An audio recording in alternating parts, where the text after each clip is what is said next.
মোৰ কা আন্দোলনৰ সময়ৰ 5টা গোচৰ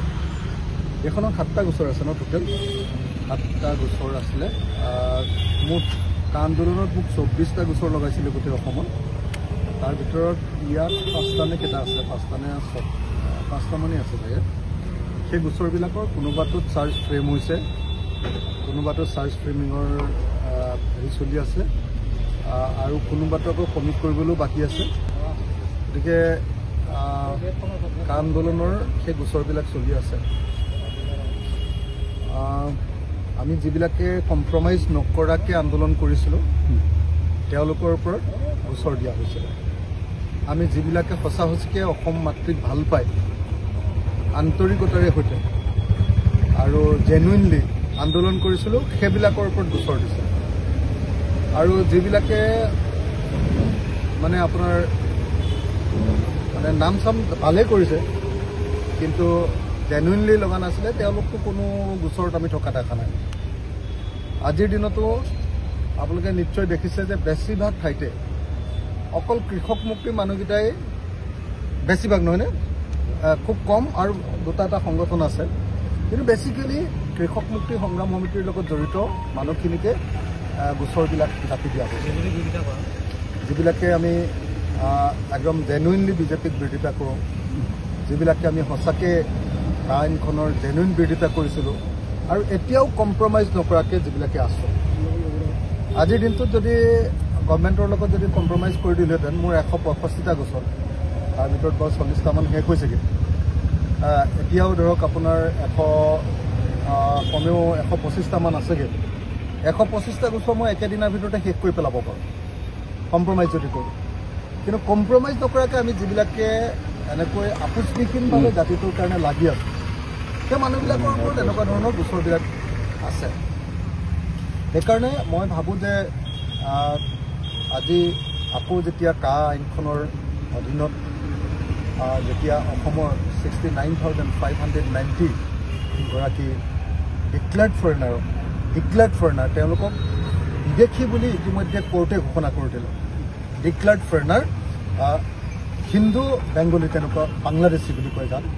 হিন্দু বাংলাদেশী এনেকুৱা 69,590 গৰাকী মানুহ যাক ডিক্লেয়াৰ্ড ফৰেনাৰ অৰ্থাৎ কোৰ্টে কৈ দিলে যে তেওঁলোক বাংলাদেশী হয় তেওঁলোক বিদেশী হয় সেই মানুহবিলাকক কেতিয়া নাগৰিকত্ব দিব পাৰিছে এতিয়া মইতো বাৰু বিধায়ক মই বিধানসভাত ইয়াৰ নিশ্চয় প্ৰতিবাদ কৰিম কিন্তু বাকী সংগঠনবিলাকৰ ক্ষেত্ৰত আমি দেখিছোঁ যে এই প্ৰশ্নবিলাক কিন্তু যিমান সবলভাৱে আজি উত্থাপন কৰিব লাগিছিলে তেওঁলোকে এতিয়া সেই প্ৰশ্নবিলাক উত্থাপন কৰা নাই তদুপৰি আমি দেখিছোঁ যে যদিও ডিক্লেয়াৰ্ড ফৰেনাৰ 70,000 প্ৰায় 70,000 আৰু গোচৰ চলি থকা যিবিলাক বিদেশী নাগৰিক যিবিলাকৰ গোচৰ চলি আছে সন্দেহযুক্ত বিদেশী বুলি তাক কয় আৰু তেওঁলোক ডি ভোটাৰত আছে তেওঁলোকৰ হ'বও পাৰে বিদেশী নহ'বও পাৰে বিদেশী তো সেই যিবিলাক মানুহ আছে সেইবিলাকৰ ক্ষেত্ৰতো এতিয়া গোচৰবিলাক উঠাই ল'বলৈ সিদ্ধান্ত ল'লে গতিকে কেইবা লাখ মানুহক বিজেপি চৰকাৰে কাৰ অধীনত আজিৰ দিনটোতে নাগৰিকত্ব দিবৰ কাৰণে প্ৰক্ৰিয়া আৰম্ভ কৰি দিছে আৰু সেইকাৰণে মই ভাবোঁ যে প্ৰত্যেকজন অসমীয়া মানুহে ইয়াৰ বিৰুদ্ধে মাত মতা দৰকাৰ বিজেপি চৰকাৰে খুব চিঞৰ বাখৰ কৰি আছে যে 2জন নে 3জন মানুহেহে অকল কাৰ অধীনত আপোনাৰ নাগৰিকত্ব ল'বৰ কাৰণে আপোনাৰ হেৰি কৰিছে কি কয় আপোনাৰ নাগৰিকত্ব ল'বৰ কাৰণে আবেদন কৰিছে তেওঁলোকে কৈছিলে হিমন্ত বিশ্ব শৰ্মাই কৈছিলে অন্যান্যজনক আমি কোৱা দেখিছিলোঁ যে ক'তা আমাৰতো 2জন 3জন মানুহে আবেদন কৰিছে বেংগলী মানুহবিলাকেও জানে যে আজিৰ দিনটোত যদি কোনোবা এজনৰ নাম আপোনাৰ গোচৰৰ পৰা যদি প্ৰত্যাহাৰ কৰি আকৌ যদি ইয়াত আবেদন কৰিবলগীয়া হয় কাৰ